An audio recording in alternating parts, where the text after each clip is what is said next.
आप सभी का मेरे चैनल पर हार्दिक स्वागत है। आज मैं बात करता हूं मॉडल सेट नंबर 30 के बारे में। मैंने आपको पिछली वीडियो में करवाया था मॉडल सेट नंबर 29 और आज करवा रहा हूं मॉडल सेट नंबर 30। इस मॉडल सेट नंबर 30 के अंदर बायो के कुछ महत्वपूर्ण प्रश्न हैं जो किसी न किसी एग्जाम्स में रिपीट हुए हैं या आए हैं। ज़्यादा समय नहीं लेते हुए मैं मॉडल सेट नंबर शुरू करता हूँ हमारा 30। आप मेरे चैनल पर नए हो तो चैनल को सब्सक्राइब कीजिए, वीडियो को शेयर कीजिए। तो शुरू करता हूँ। हमारा पहला प्रश्न देखिए आप। पहला प्रश्न क्या है? वनस्पति क्या है? वनस्पति विज्ञान के जनक कौन है? यानी ये कहा गया जो वनस्पति विज्ञान है उनके जनक कौन है, यानी वो टर्म किसने दी थी? वनस्पति विज्ञान के जनक या फादर कौन है जिन्होंने ये टर्म दी थी? ये टर्म दी थी भाई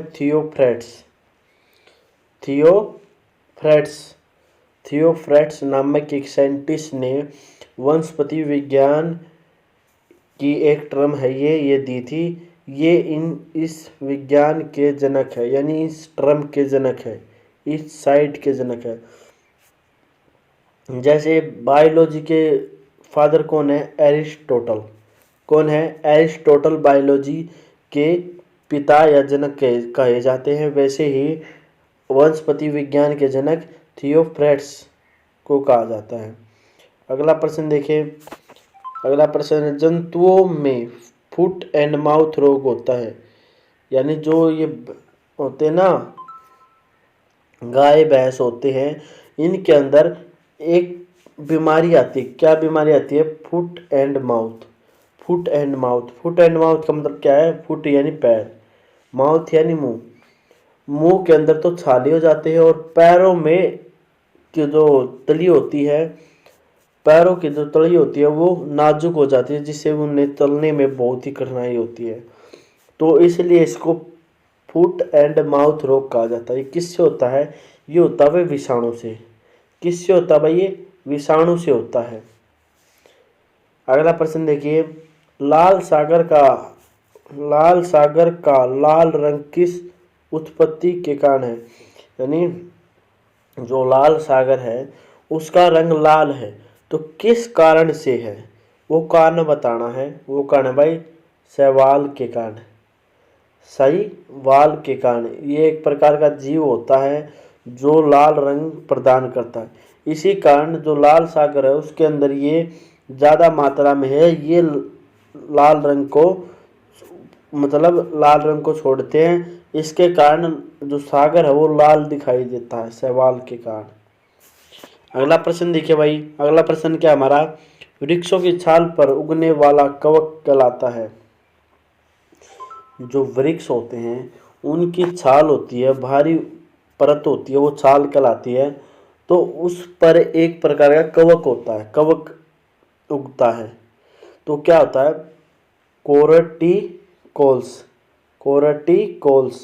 कोरटिकोल्स नामक एक कवक है जो वृक्षों की छाल पर उगता है। ये आप ध्यान रखना। अगला देखिए। गोबर पर उगने वाला कवक कहलाता है, यानी जो डोंकी यानी भैंस का जो वेस्ट होता है, भैंस गाय जितने भी होते हैं ये, तो इनका जो वेस्ट होता है उस पर एक कवक उगता है। उगने वाला कवक कहलाता है, क्या कहलाता है? कोप्रोफिल्स कहलाता है। जो गोबर के ऊपर उगता है वो कवक, उसका नाम क्या है? कोप्रोफिल्स। अगला प्रश्न देखिए। जल द्वारा परागण कहलाता है। जो जल द्वारा होता है वो बताना है। परागण कहलाता, क्या कहलाता है? हाइड्रोफिल कहलाता है। जल द्वारा परागण हाइड्रोफिल कहलाता है। ये आप ध्यान रखना। अगला प्रश्न देखिए हमारा क्या प्रश्न है? कॉफी पाउडर के साथ मिलाया जाने वाला चिकोरी चूर्ण प्राप्त होता है।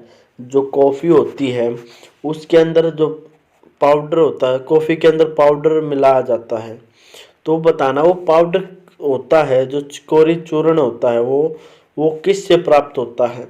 वो होता है जड़ों से। इसमें यहाँ पर प्लांट का नाम नहीं दिया गया कौन से प्लांट से प्राप्त होता है। ये इसमें ये दिया गया है, ये जड़ों से प्राप्त होता है। ये आप ध्यान रखना, किससे प्राप्त होता है? जड़ों से होता है, यानी रूट। किससे होता है? रूट से चिकोरी चूर्ण प्राप्त होता है। चिकोरी चूर्ण प्राप्त होता है जो कॉफी पाउडर के साथ मिलाया जाता है। अगला प्रश्न देखें, तंबाकू की पत्तियों में होता है, जो तंबाकू होता है, यानी जो तंबाकू होता है, जो तंबाकू की पत्तियां होती है उनमें होता है, क्या होता है? एक तरह का वो होता है, पदार्थ होता है जिससे लत लग जाती है और जो बहुत ही खतरनाक होता है, वो भाई निकोटीन। निकोटीन भाई मानव शरीर जो भी धूम्रपान करता है, वो भाई निकोटीन एक प्रकार की लत लगा देता है जो पीते हैं। और ये निकोटीन मनुष्य को बहुत ही नुकसान पहुंचाता है, जिससे कैंसर होने का डर बना रहता है। निकोटीन, और निकोटीन जो तंबाकू में मिलाया जाता है, पत्तियां मिलाई जाती है तंबाकू के अंदर, उन पत्तियों में निकोटीन होता है। अगला प्रश्न देखिए, किस वनस्पति खाद्य में अधिकतम प्रोटीन होता है? यानी ये बताना है, जो वनस्पति खाद्य है तो उसमें सबसे अधिक प्रोटीन किस चीज में होता है? तो भाई सोयाबीन। ये आप ध्यान रखना, सबसे अधिक प्रोटीन भाई सोयाबीन के अंदर पाया जाता है। किसके अंदर पाया जाता है भाई सबसे अधिक प्रोटीन? सबसे अधिक प्रोटीन सोयाबीन के अंदर पाया जाता है। अगला प्रश्न देखिए भाई, पौधों व पेड़ का खाना तैयार करने की प्रक्रिया कहलाती है। जो भाई पेड़ या पौधे जो होते हैं भाई, पेड़ पौधे होते हैं, पेड़ पौधों के अंदर जो खाना तैयार होता है, तो ये बताना वो खाना किस प्रक्रिया के साथ तैयार होता है, वो प्रक्रिया का नाम बताना है। तो वो प्रक्रिया होती है भाई फोटोसिंथेसिस।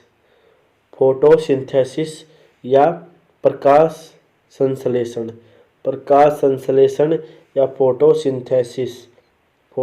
फोटोसिंथेसिस या प्रकाश संश्लेषण कहलाता है। जो भाई पेड़ और पौधे होते हैं वो खाना अपना तैयार करते हैं, वो भाई इस प्रक्रिया के साथ तैयार करते हैं, फोटोसिंथेसिस या प्रकाश संश्लेषण।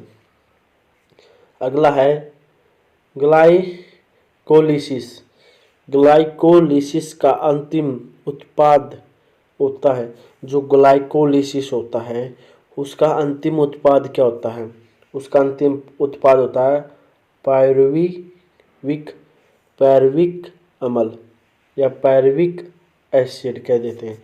पैरविक अम्ल या पैरविक एसिड कह सकते हैं। अगला प्रश्न देखें भाई, अगला है टू या 4D। 2D या 4D, ये ऐसे भाई, ये डॉट दिया गया है ना, ये ऐसे मतलब 2D या 4D। 2D या 4D होता है, वो किस चीज में प्रयोग किया जाता है ये बताना है। 2D या 4D होता है वो भाई खरपतवार नाशिका, यानी जो भी फसल होती है भाई उसके अंदर जो भी कीट हो जाते हैं जो फसलों को नुकसान पहुंचाते हैं, उसके अंदर ये जो ये प्रोडक्ट है, केमिकल होता है, ये भाई फसलों के अंदर छिड़का जाता है, जिससे जो भी कीट नुकसान पहुंचा रहा है उसे मार दिया जाता है। ये एक प्रकार का विषैला पदार्थ होता है। D2 ना 2D या 4D, ये आप ध्यान रखना। अगला है पादप रोग का सबसे उत्तरदायी कारक। जो पादप रोग होता है उसका सबसे उत्तरदायी कारक क्या होता है?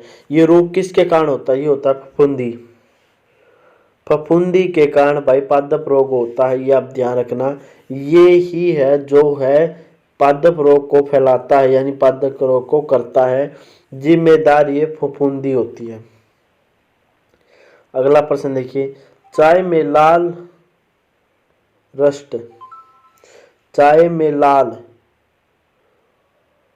रस्ट रोग होता है। जो चाय में लाल रस्ट रोग होता है वो किसके कारण होता है ये बताना है। ये होता है भाई हरे शैवाल के कारण। जो हरे शैवाल होते हैं उनके कारण चाय में लाल रस्ट रोग होता है। ये भाई कारण होता है, चाय के अंदर लाल रंग रोग होता है, वो भाई हरे शैवाल के कारण होता है। अगला है नींबू का ककार रोग होता है। नींबू के अंदर ककार रोग होता है, एक प्रकार का रोग होता है जो नींबू को अच्छी तरह से विकसित नहीं होने देता। ये बताना है ककार रोग होता है वो किसके कारण होता है, वो बताना है। वायरस के कारण होता है, जीवाणु के कारण होता है, बैक्टीरिया के कारण होता है। तो ये होता है भाई जीवाणु के कारण। जीवाणु के कारण भाई नींबुओं का ककार रोग होता है।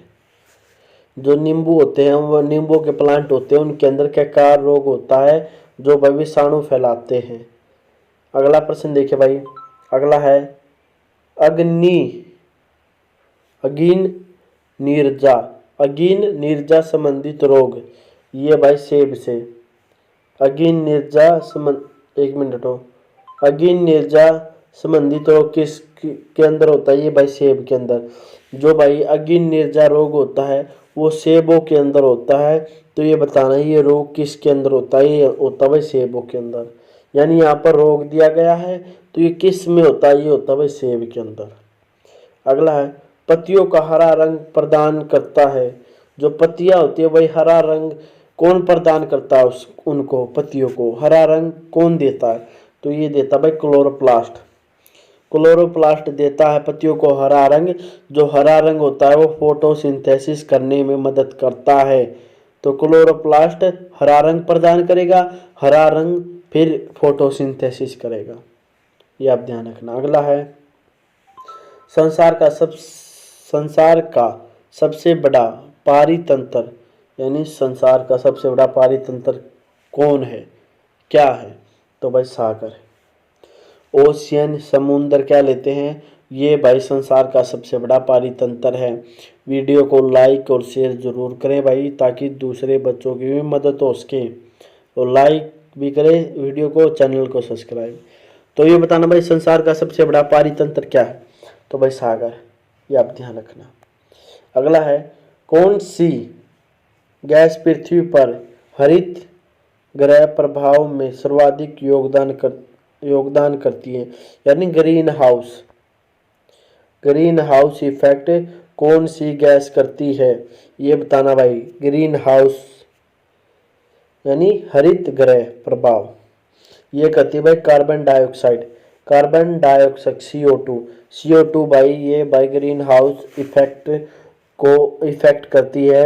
यही गैस होती है जो रिस्पॉन्सिबल है भाई ग्रीन हाउस को प्रभाव डालने में, यही गैस है CO2 यानी कार्बन डाइऑक्साइड। अगला हमारा लास्ट प्रश्न भाई, लास्ट प्रश्न भाई इस वीडियो का मॉडल सेट नंबर 30 का लिए लास्ट प्रश्न है। ये लास्ट प्रश्न देखिए भाई, चिकित्सा शास्त्र का जनक किसे कहा जाता है, यानी ये बताना। वहां पर पहला प्रश्न क्या था हमारा, उसी प्रकार ये है। यानी ये बताना भाई जो चिकित्सा होती है, उस चिकित्सा शास्त्र होता है भाई, उसका जनक किसे कहा जाता है, यानी फादर। यानी किसने ये टर्म दी है, किसने ये टर्म दी है भाई चिकित्सा शास्त्र की चिकित्सा शास्त्र की जो टर्म होती है या साइड होती है वो किसने दी है, कौन है उसका जनक, तो भाई हिप्पोक्रेट्स एक साइंटिस्ट है भाई जिन्होंने बायोलॉजी के अंदर चिकित्सा शास्त्र की टर्म दी है। यानी ये इस टर्म के जनक है। चिकित्सा शास्त्र के जनक कौन है, हिप्पोक्रेट्स। कौन है भाई, कौन है, हिप्पोक्रेट्स को कहा जाता है। तो भाई तो इस वीडियो के कुछ ये महत्वपूर्ण प्रश्न थे, जो जितने प्रश्न भाई ये बायोलॉजी के प्रश्न इसके अंदर। आप मेरे चैनल पे नए तो भाई चैनल को सब्सक्राइब जरूर करें और वीडियो को शेयर, चैनल को सब्सक्राइब, और थैंक्स फॉर वॉचिंग। भाई वीडियो को शेयर भी करो यार, ज़्यादा शेयर नहीं करते आप, शेयर करोगे तो भी तो मेरा हौसला बढ़ेगा। तो वीडियो को शेयर भी जरूर करो भाई। Thanks for watching.